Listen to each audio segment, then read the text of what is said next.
आज की कहानी एक ऐसी खतरनाक और जुनूनी लड़की के इर्द गिर्द घूमती है जिसे एक स्कूल के लड़के से प्यार नहीं बल्कि एक तरह का पागलपन हो जाता है। हैरानी की बात यह है कि वह लड़का उससे उम्र में काफी छोटा होता है। उसके करीब आने के लिए वह लड़की एक खतरनाक प्लान बनाती है और उसी स्कूल में नकली टीचर बनकर दाखिल हो जाती है। अपनी मीठी बातों और चालाक अंदाज से वह धीरे धीरे उस लड़के को अपने जाल में फंसाने लगती है। उसका मकसद साफ होता है, किसी भी कीमत पर उस लड़के को हासिल करना, और इसके लिए वह हर हद पार करने को तैयार रहती है। समय के साथ लड़का भी उसके असर में आने लगता है और फिर दोनों ऐसे कामों में उलझ जाते हैं जो कहानी को और भी ज्यादा शॉकिंग बना देते हैं। कहानी की शुरुआत होती है जेसन नाम के एक युवा लड़के से, जो एक स्टूडेंट होने के साथ साथ एक टैलेंटेड सिंगर भी है। सोशल मीडिया पर उसके अच्छे खासे फॉलोअर्स हैं और लोग उसकी आवाज को काफी पसंद करते हैं। आगे के सीन में हमें एक कैथोलिक स्कूल दिखाया जाता है जहां समर वेकेशन खत्म होने के बाद जेसन और उसकी बहन जॉय को उनके माता पिता स्कूल छोड़ने आते हैं। वहीं पर सारा नाम की एक लड़की भी दिखाई देती है जो जॉय की रूममेट है और जेसन को पसंद करती है। जेसन के पिता चाहते हैं कि वह गाने वाने छोड़कर सिर्फ पढ़ाई पर ध्यान दे, लेकिन जेसन का सपना सिंगिंग में ही करियर बनाने का है। इसी दौरान स्कूल की सीनियर टीचर सिस्टर रेबेका नजर आती हैं, जो जेसन और जॉय के माता पिता को भरोसा दिलाती हैं कि दोनों बच्चों का पूरा ख्याल रखा जाएगा। इसके बाद वह स्कूल की नई टीचर सिस्टर सोफिया से मिलती है, जिसका आज पहला दिन होता है। रेबेका उसे स्कूल के सख्त नियम समझाती है, जिसमें यह भी शामिल होता है कि सभी टीचर्स को बिना मेकअप के रहना होगा। यह सुनते ही सोफिया अपनी लिपस्टिक हटा देती है और नियमों को मानने का दिखावा करती है।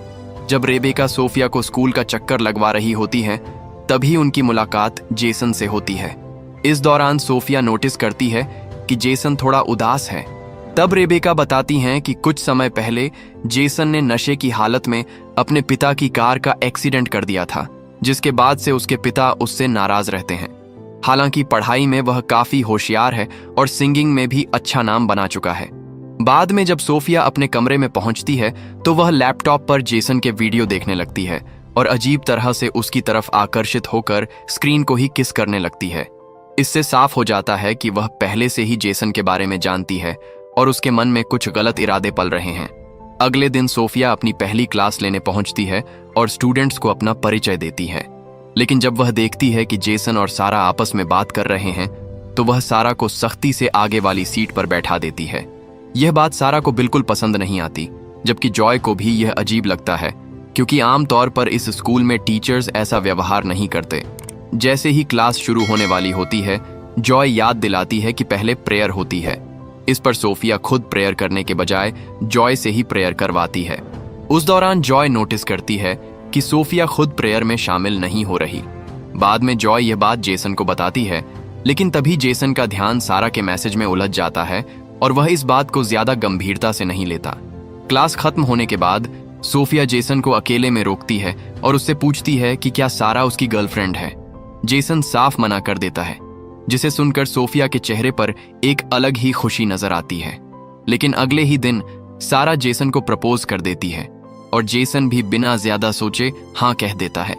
दोनों रोमांटिक मोमेंट शेयर कर रहे होते हैं, तभी सोफिया वहां पहुंच जाती है और जेसन को तुरंत क्लास में भेज देती है, जबकि सारा को अलग से डांटती है। सारा भी गुस्से में जवाब देती है, क्योंकि वह एक अमीर परिवार से आती है और किसी से डरती नहीं। लेकिन सोफिया को इससे कोई फर्क नहीं पड़ता और वह सारा को सख्त लहजे में जेसन से दूर रहने की चेतावनी देती है। यहाँ से कहानी और भी ज्यादा डार्क और इंटेंस होने लगती है, जहाँ हर कदम पर खतरा बढ़ता नजर आता है।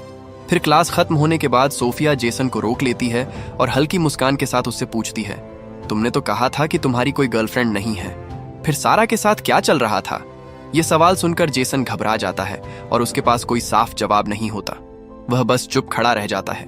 तभी सोफिया उसे कहती है कि वह बाद में उसके केबिन में आकर मिले, उसे कुछ जरूरी बात करनी है। जेसन मजबूरी में हामी भर देता है। अगले सीन में हम देखते हैं कि सोफिया अपने कमरे में जाती है और जानबूझकर दरवाजा थोड़ा खुला छोड़ देती है।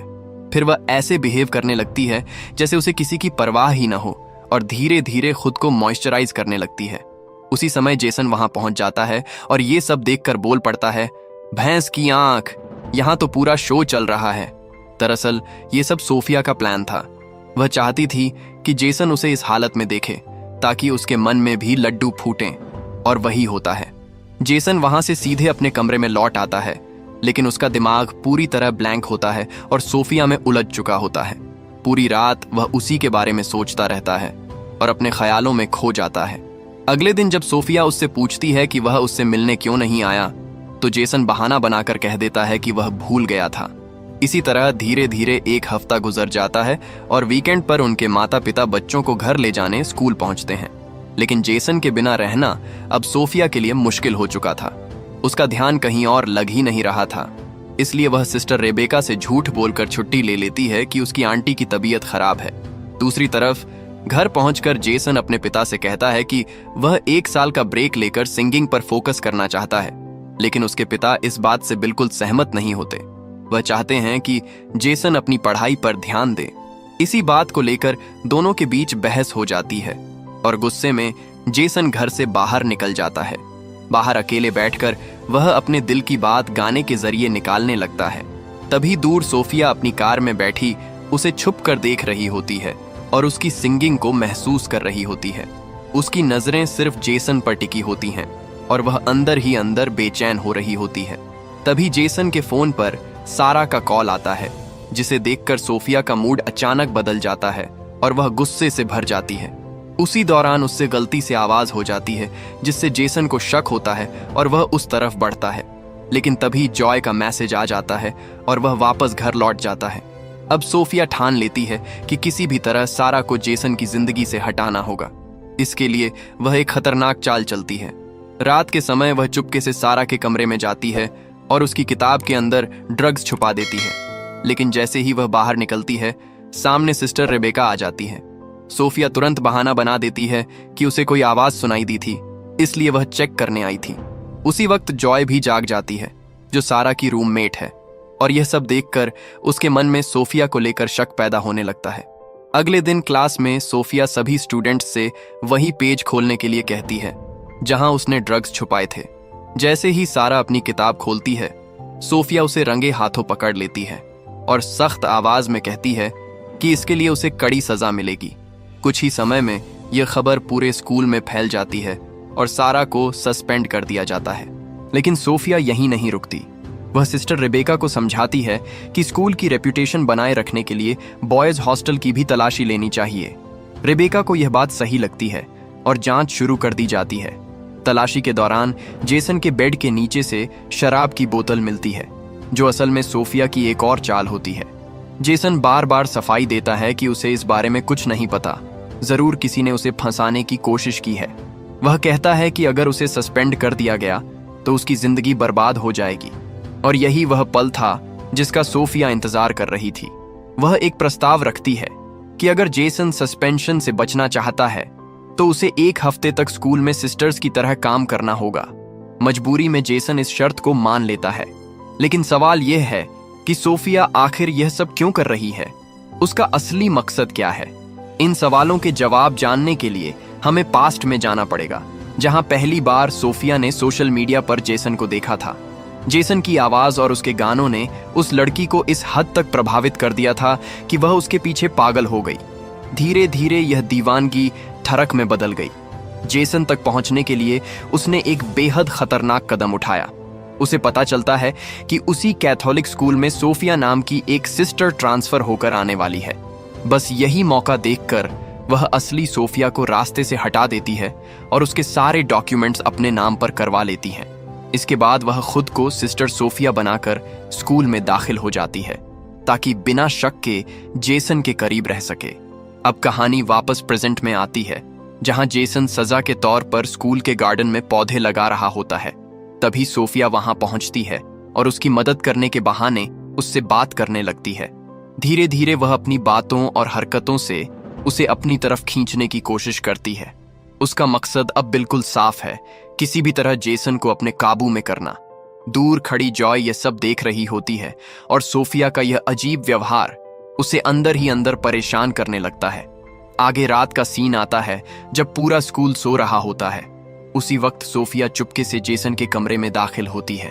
अंदर आते ही वह अपना फोन रिकॉर्डिंग पर लगा देती है और धीरे धीरे अपने गहने उतारने लगती है।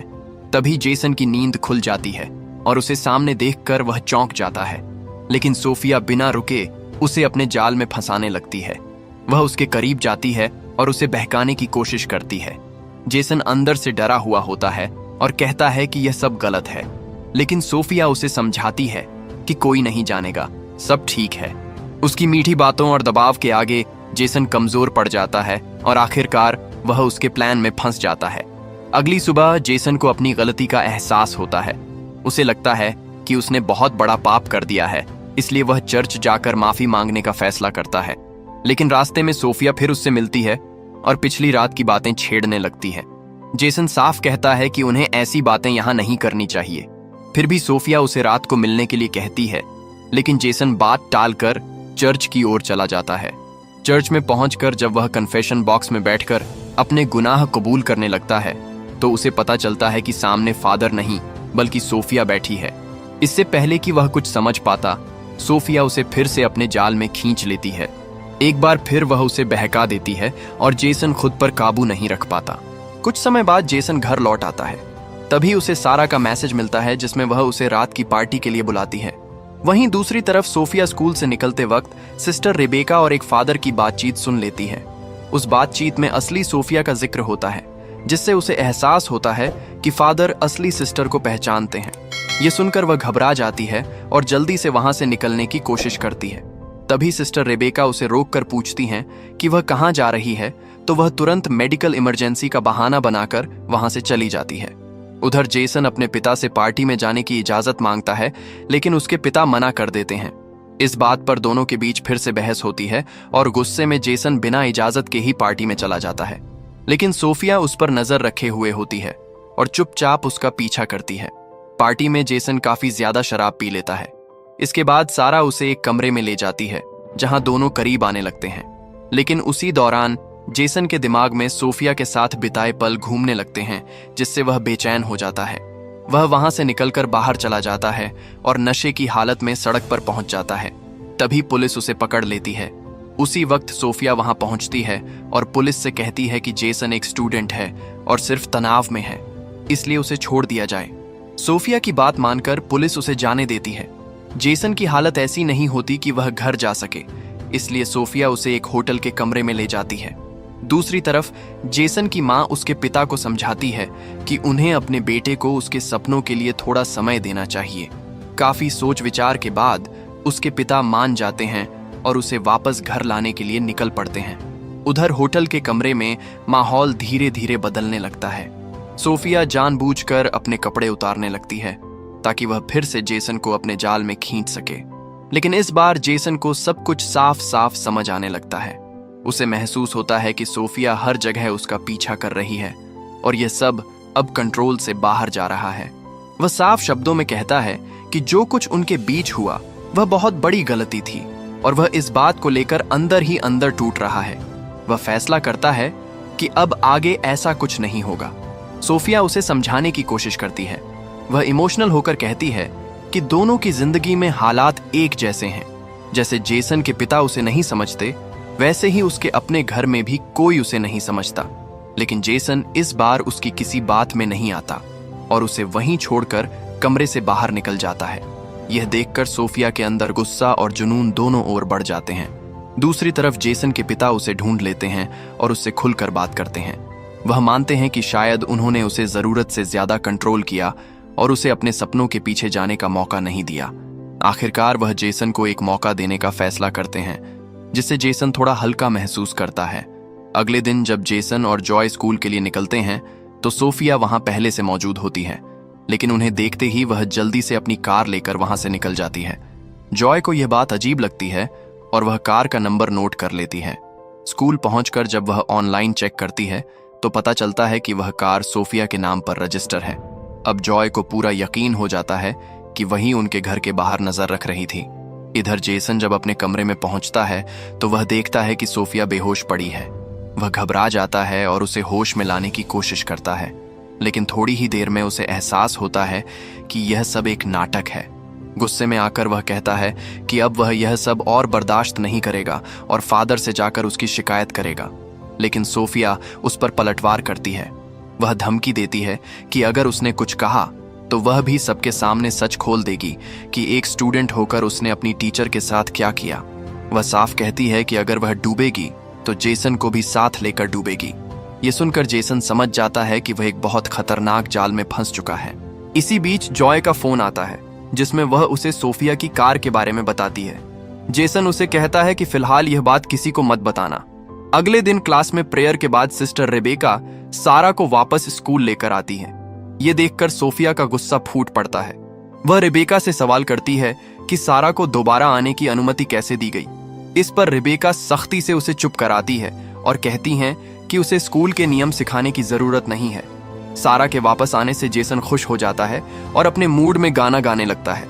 लेकिन दूसरी तरफ सोफिया का व्यवहार अब और भी ज्यादा असामान्य हो जाता है। उसका गुस्सा अब खतरनाक रूप लेने लगता है। फिर एक सीन में दिखाया जाता है कि जब सारा अकेले बाथरूम में होती है तभी सोफिया वहां पहुंचती है और गुस्से में आकर उसे बुरी तरह चोट पहुंचा देती है। बाद में वह सब कुछ ऐसे सेट कर देती है कि मामला एक हादसा लगे।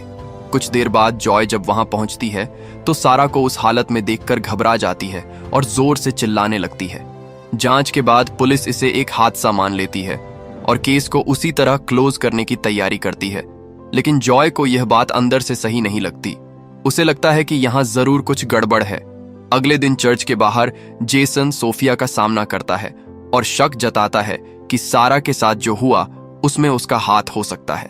लेकिन सोफिया बेखौफ होकर कहती है कि अब कुछ भी साबित नहीं होगा क्योंकि पुलिस इसे हादसा मान चुकी है। फिर वह जेसन को उसकी ही कमजोरी याद दिलाती है और उसे नीचा दिखाने लगती है। इसके बाद वह एक और बड़ा झटका देती है। वह जेसन को वह वीडियो दिखाती है जो उसने चुपके से रिकॉर्ड किया था और साफ शब्दों में धमकी देती है कि अगर उसने ज्यादा सवाल उठाए या उसके खिलाफ जाने की कोशिश की तो वह इस वीडियो को सोशल मीडिया पर डालकर उसकी पूरी जिंदगी बर्बाद कर देगी। यह सुनकर जेसन पूरी तरह डर जाता है और उसे समझ आ जाता है कि अब मामला बहुत ज्यादा खतरनाक हो चुका है। अगले दिन जब सोफिया जेसन और जॉय को घर जाते हुए देखती है तो इस बार भी वह एक नया बहाना बना लेती है। वह सिस्टर रेबेका से कहती है कि उसकी आंटी का निधन हो गया है और उसे तुरंत जाना होगा। इजाजत मिलते ही वह वहां से निकल जाती है, लेकिन उसका असली मकसद कुछ और ही होता है। उसी रात जेसन अपने परिवार के साथ डिनर के लिए एक रेस्टोरेंट जाता है। सब कुछ सामान्य लग रहा होता है, लेकिन तभी उनकी नजर सोफिया पर पड़ती है जो दरअसल उनका पीछा करते हुए वहां तक पहुंची होती है। वह खुद आगे बढ़कर जेसन के माता पिता से मिलती है और बताती है कि वह उनके बच्चों की टीचर है। जेसन के पिता उसे डिनर ज्वाइन करने के लिए कह देते हैं। जेसन इस स्थिति से बहुत असहज हो जाता है लेकिन कुछ बोल नहीं पाता। वहीं जॉय यह सब ध्यान से देख रही होती है और उसके मन में शक और गहरा हो जाता है। दूसरी तरफ सिस्टर रेबेका सोफिया के बताए हुए एड्रेस पर उसकी आंटी के लिए फूल भेजने की कोशिश करती है, लेकिन जांच करने पर पता चलता है कि वहां किसी की मौत हुई ही नहीं और वह एड्रेस भी गलत है। अब रेबेका को पूरा शक हो जाता है कि कुछ बहुत बड़ा छिपाया जा रहा है। इधर जॉय के बार बार पूछने पर जेसन आखिरकार उसे सब सच बता देता है। वह बताता है कि कैसे वह धीरे धीरे सोफिया के जाल में फंस गया और कैसे उसके पास एक ऐसा वीडियो है जिसकी वजह से वह कुछ भी करने से डर रहा है। जॉय को पहले से ही शक था, इसलिए अब दोनों मिलकर सच्चाई जानने का प्लान बनाते हैं कि आखिर यह औरत असली सोफिया है भी या नहीं। अगले दिन सिस्टर रेबेका सोफिया को अपने केबिन में बुलाती हैं और सीधे सवाल करती हैं। वह कहती हैं कि जब से वह स्कूल आई है तब से अजीब घटनाएं हो रही हैं। सारा की मौत, झूठी बातें, गलत एड्रेस, सब कुछ सस्पिशियस है। वह साफ कह देती हैं कि अब वह यह मामला फादर तक लेकर जाएंगी। यह सुनते ही सोफिया घबरा जाती है और अचानक एक लैंप उठाकर रेबेका के सिर पर वार कर देती है, जिससे वह बेहोश हो जाती है। उधर जेसन और जॉय सोफिया के कमरे में जाकर सबूत ढूंढने लगते हैं। वहां उन्हें 2 लैपटॉप मिलते हैं। एक में जेसन के ढेर सारे फोटो और वीडियो सेव होते हैं, जिससे साफ हो जाता है कि यह सब पहले से प्लान किया गया था। साथ ही उन्हें पता चलता है कि उसका असली नाम सोफिया नहीं बल्कि लोरा है, जिसने फर्जी पहचान बनाकर यहाँ एंट्री ली थी। जैसे ही दोनों यह सच लेकर बाहर निकलते हैं, उनका सामना लोरा से हो जाता है। जेसन के हाथ में अपना लैपटॉप देखकर वह समझ जाती है कि उसका राज खुल चुका है, लेकिन वह अजीब तरीके से बात करने लगती है और कहती है कि वह जेसन से सच्चा प्यार करती है। उसके गाने सिर्फ उसके लिए थे। ये सुनकर दोनों को यकीन हो जाता है कि वह मेंटली अनस्टेबल है। जेसन और जॉय तुरंत वहां से निकलकर सिस्टर रेबेका को बताने की कोशिश करते हैं, लेकिन तभी लोरा पीछे से जॉय पर हमला कर देती है। यह देखकर जेसन गुस्से में आकर लोरा को पकड़ लेता है, लेकिन वह उसे भी घायल कर देती है। तभी सिस्टर रेबेका होश में आकर वहां पहुंचती हैं और उसे रोकने की कोशिश करती हैं, लेकिन लोरा उन पर भी हमला कर देती है। आखिरकार जेसन हिम्मत जुटाता है और अपने पास मौजूद एक औजार से लोरा पर वार कर देता है। इस बार वह बच नहीं पाती और वहीं उसकी कहानी खत्म हो जाती है। इस तरह जेसन और जॉय उस खतरनाक साजिश से बाहर निकल पाते हैं। कहानी के अंत में स्कूल का ग्रेजुएशन डे दिखाया जाता है। माहौल अब शांत और सामान्य हो चुका होता है। जेसन के पिता जॉय को एक खास गिफ्ट देते हैं और जेसन को एक नया गिटार मिलता है, जो उसके सपनों की ओर एक नई शुरुआत का संकेत होता है। जेसन अब आगे बढ़ने के लिए तैयार है, लेकिन वह कभी नहीं भूल पाएगा कि उसने किस तरह एक खतरनाक जुनून से खुद को बचाया और अपनी जिंदगी को फिर से संभाला। लास्ट में बस इतना ही कहूंगा, अपने माँ बाप की बात मानो और गलत चीजों से दूर रहो। इस उम्र में फीलिंग्स आना बिल्कुल नॉर्मल है, लेकिन खुद पर कंट्रोल रखना सीखो। ये सब मोह माया है। अगर आप कोई भी प्रॉब्लम में फंसे हो तो प्लीज अपने माँ बाप से बात करो, जरूर कोई सल्यूशन निकल आएगा। अगर आपको ये बात सही लगी हो तो वीडियो को लाइक करें, चैनल को सब्सक्राइब करें और अपने दोस्तों के साथ भी जरूर शेयर करें, ताकि वो भी ऐसी गलतियों से बच सकें।